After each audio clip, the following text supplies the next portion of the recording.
Andy here again, right down on the beach today. Lovely sunny October Saturday afternoon. It's got the sun in my eyes, and I thought, what better thing to do? Go out and do another one of my little beach vlogs. And today, talk about a subject I was talking about not that long ago. Actually, I did a video. I think I did that down here on the beach actually, called A Matter of Trust, all about how nowadays we don't seem to be able to trust anybody, and that sort of thing keeps raising its ugly head. And once again, we just had stories in the news over here about the BBC.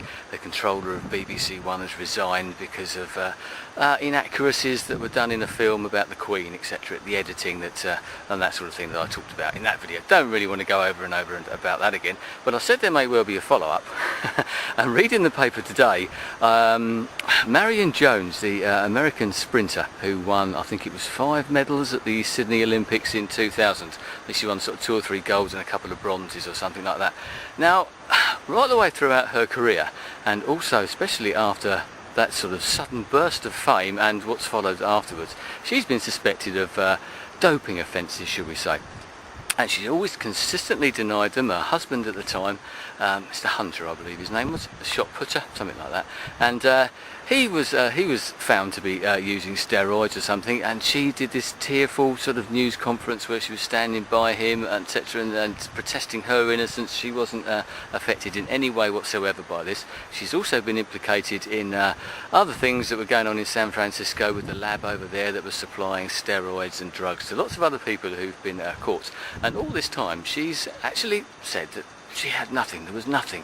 So I suppose people have given her the benefit of the doubt. They'd never been able to pin anything on her. Now she's going around and saying, well, actually, she's just admitted that she did actually take these steroids, muscle boosting steroids and drugs. So she's been conning us all of this time. Now, once again, this gets us down to the matter of trust business. We're all human. We all make mistakes. We all make errors of judgment within our lives, within work, right across, don't we? We're not infallible. Everybody makes mistakes. But why don't people own up to these mistakes? Now, as I said, we're all human. We all make mistakes. I'll give you a classic example. I had one at work not long ago. I made an error of judgment, and I got caught. Not going into too great details, but I got caught, and I thought, well, the best policy here is just to admit it.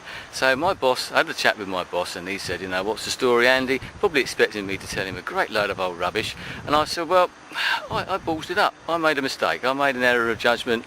I won't let it happen again. I'm sorry, etc., etc. And I think he was completely dumbfounded, to be perfectly honest. Obviously, I talked to this sort of thing to people at work as well. They knew the situation, and I think they were completely dumbstruck when I said, well, I just told the truth, said I've messed up, I ballsed it up, made a mistake, made an error of judgment, wouldn't let it happen again, and I apologised.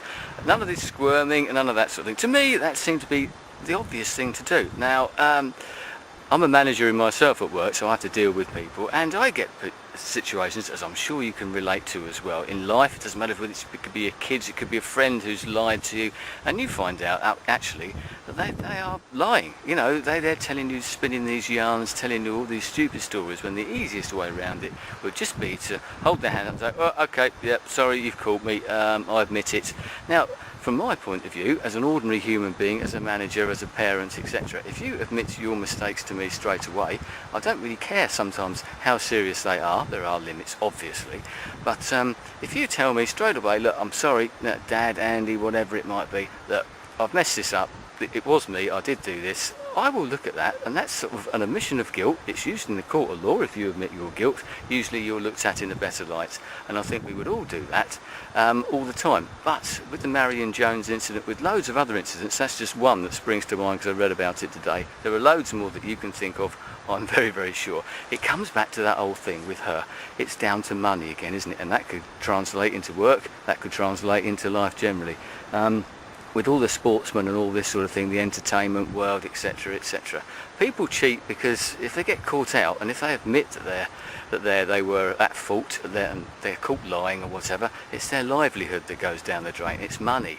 But what happened to good old honesty? I'd much prefer for people to be honest. I'm sure you would as well. I'd be very interested to know whether you feel the same way as me. If you're sick of all these people just spinning loads of yarns and lies on the TV, in newspapers, in your life maybe as well, if people just told the truth, it would save a lot of hassle, wouldn't it? It would save a lot of court cases for a start if people just owned up instead of being found guilty afterwards and trying to squirm out of it. Just hold your hands up, admit that you were wrong, take your punishment maybe, and get on with life. You'll be respected a lot more for it, and I would respect you a lot more for it as well. Anyway, that's enough of that little rant. Your opinions are, as always, gratefully received. I shall speak to you again. My 200th video is coming next. I'll see you later. Goodbye.